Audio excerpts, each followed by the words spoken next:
after Ranveer issued a token apology, the controversy continues to snowball, leading to singer B. Parag pulling out of scheduled appearance on Ranveer Alabadia's podcast. Listen in to that statement by the Punjabi singer.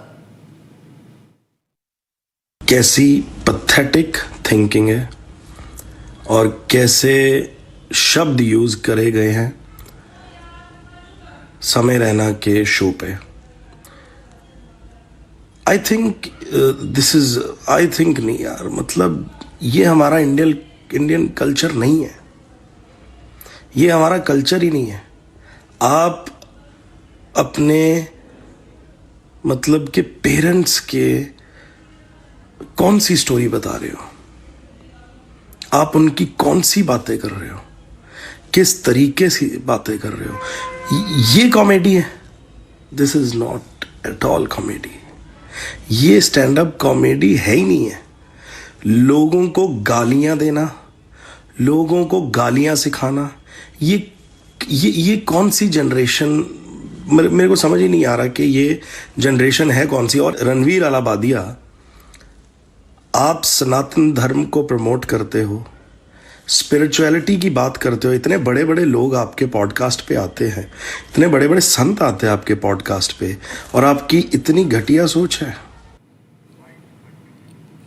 The third edition of the India Energy Week was underway in the national capital today. Dignitaries and participants from across the globe have enlisted participation in the summit of this global forum on energy. Here's all that you need to know in this report.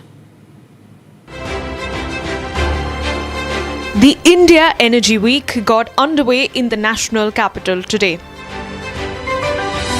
Prime Minister Narendra Modi virtually addressed the opening of the Global Energy Summit.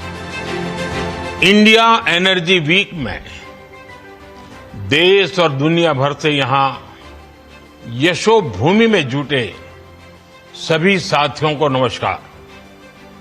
आप सभी सिर्फ energy week का हिस्सा भर नहीं है, आप भारत की एनर्जी एम्बिशंस का महत्वपूर्ण हिस्सा है. In his keynote address, Prime Minister Modi said that India is the only country to have met all the goals set at the Paris G20 agreement.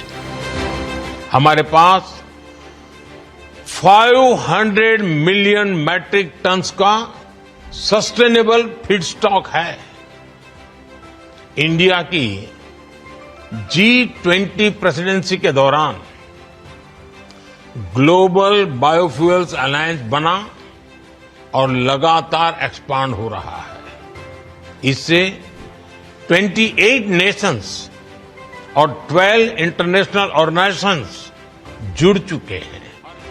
The PM also shared the country's roadmap on the energy front over the next 5 years. Bharat की energy ambitions 5 pillars पर खड़ी है.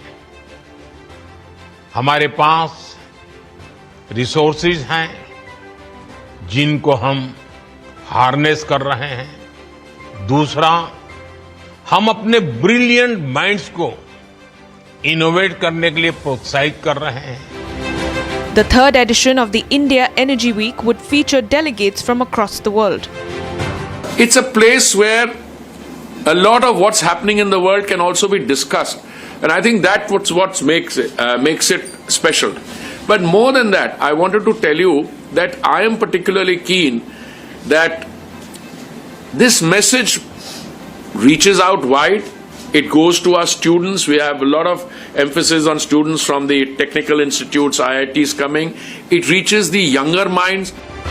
Union Minister Hardeep Singh Puri also said that more than 500 entrepreneurs would pit themselves in the startup challenges at the event. More than 500 entrepreneurs are participating in startup challenges like Avinya and Vasudha, thus nurturing the next generation of energy disruptors.